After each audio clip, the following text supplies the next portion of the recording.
Hello friends, welcome to my channel. मेरे channel को subscribe नहीं किया तो सब्सक्राइब कीजिए और बेल आइकन को जरूर दबाइए सभी लेटेस्ट अपडेट पाने के लिए जुड़े हमारे साथ।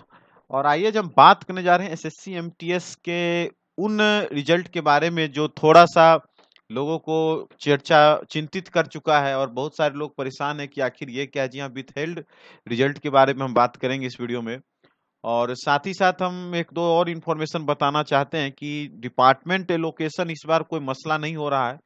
बिना डिपार्टमेंट एलोकेशन के भी जो है कि आप देखेंगे तो मतलब डीबी की डेट्स आ चुकी है, डीबी के शेड्यूल्स जारी किए जा रहे हैं।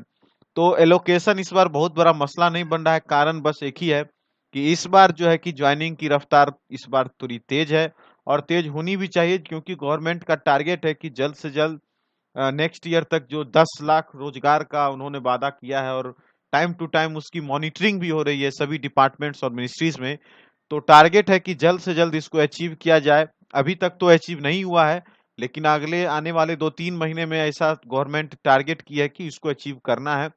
इसी संदर्भ में जो है कि अभी प्रोसेस हर डिपार्टमेंट में आप जाइएगा, चाहे वो प्रमोशन की प्रोसेस हो या ज्वाइनिंग की प्रोसेस हो, रिक्रूटमेंट की प्रोसेस हो, सब कुछ काफी फास्ट चल रहा है। उसके पीछे बस यही कारण है, जिस जिस लोगों को जैसे जैसे डोजियर प्राप्त हो रहे हैं तुरंत वो जो है कि अपना जारी कर रहे हैं। अभी आप देखेंगे बहुत सारे रीजन में एलोकेशन नहीं हुआ है, लेकिन अभी भी वहां पर जो है कि आपको मिलेगा कि डीबी का शेड्यूल आ चुका है।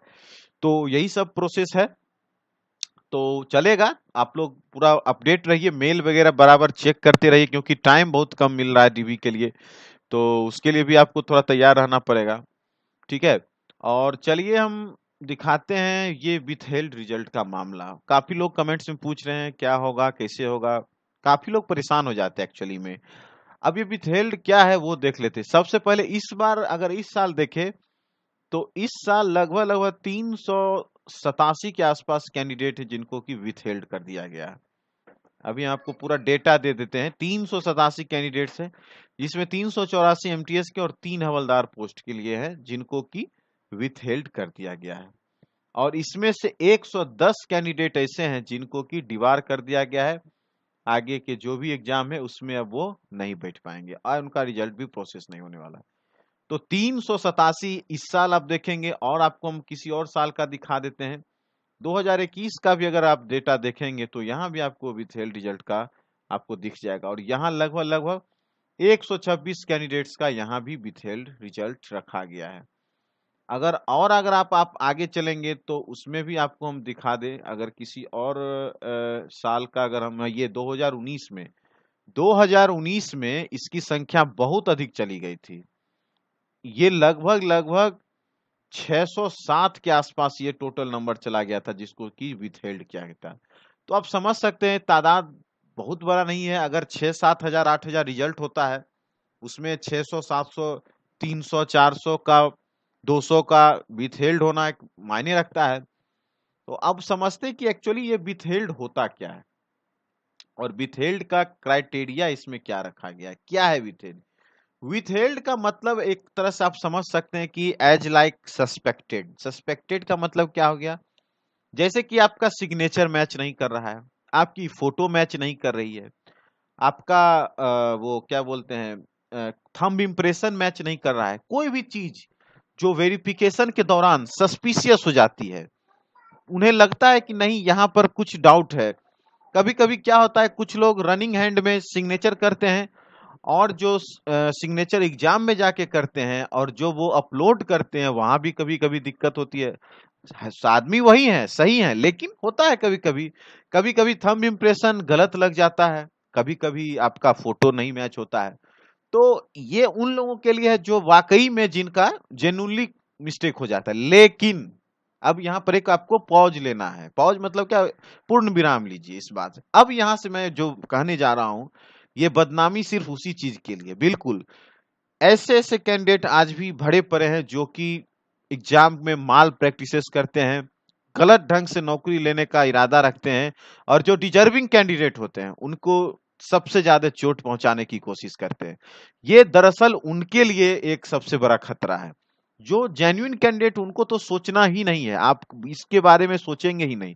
आप इसको लेकर बिल्कुल आश्वस्त रहिए, आपका कोई प्रॉब्लम नहीं होने वाला है। लेकिन जो इसमें फर्जी कैंडिडेट्स, जो फेक कैंडिडेट्स है, वो इसमें पकड़ में आ जाते हैं।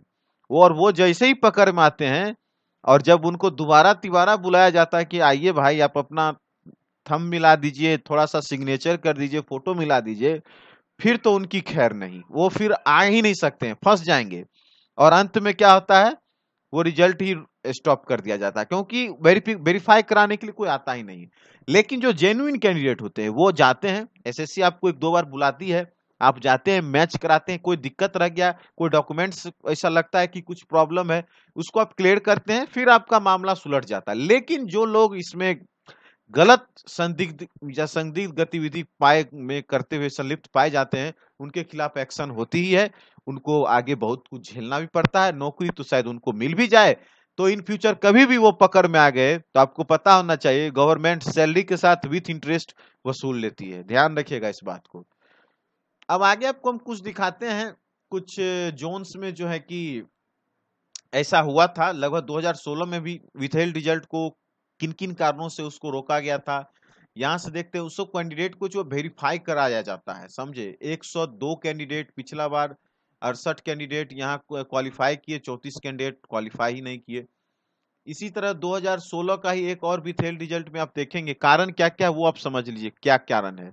इसमें लिखा गया है कि because of their suspected involvement in examination related malpractices, ठीक है, all these 47 cases are referred by SSCWR to CFSL, जो फॉरेंसिक वाले होते हैं उनके पास स्क्रूटनी के लिए भेजा जाता है, और जैसे वहां से क्लियर होता है फिर उनको चेक किया जाता है कि क्या वो रिजल्ट में फिट बैठ रहे हैं। अगर रिजल्ट में फिट बैठते हैं तो उनको रिजल्ट जारी किया जाता है, और अगर क्वालिफाई ही नहीं किए तो फिर तो बात ही खत्म हो गया। इस तरह से ये चीज लगभग हर साल लगभग कुछ ना कुछ कैंडिडेट्स का होता है। जैसे कि आप यहाँ देखेंगे, यहाँ पर बहुत सारे लड़कों का जो है कि रिकमेंडेड किया गया अपॉइंटमेंट के लिए, जो लोग इसमें क्लियर हुए हैं उनका भी इसमें किया गया, सेलेक्टेड सेलेक्टेड नॉट सेलेक्टेड करके। इस तरह से पूरा प्रक्रिया चलता है, टाइम तो लग जाता है बॉस, इसमें तो कोई बड़ी बात नहीं। यहाँ भी देखिए ऐसे बहुत सारे लोग हैं जिनको विथहेल्ड क्लियर केसेस में जो है कि उनको सेलेक्ट किया गया है, नॉट सेलेक्टेड किया गया, यहाँ पूरा रिजल्ट है।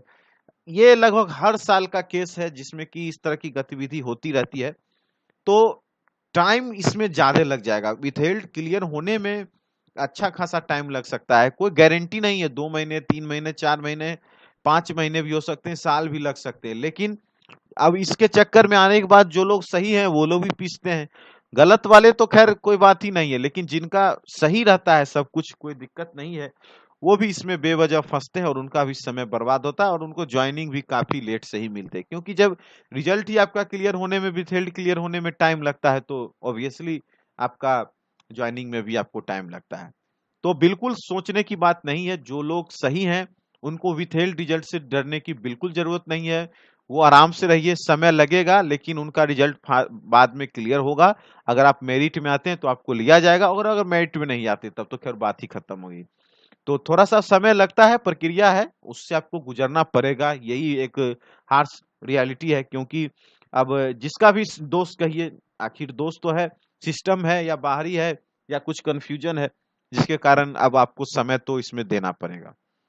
तो यही था विथ हेल्थ रिजल्ट। काफी लोग कमेंट्स कर रहे थे कि कितना टाइम लगेगा, क्या होगा, तो सारी बातों को मैंने बता दिया। फिर भी अगर आपको कोई डाउट है तो आप कमेंट्स में जरूर लिखिए, उसका जवाब हम देने का प्रयास करेंगे।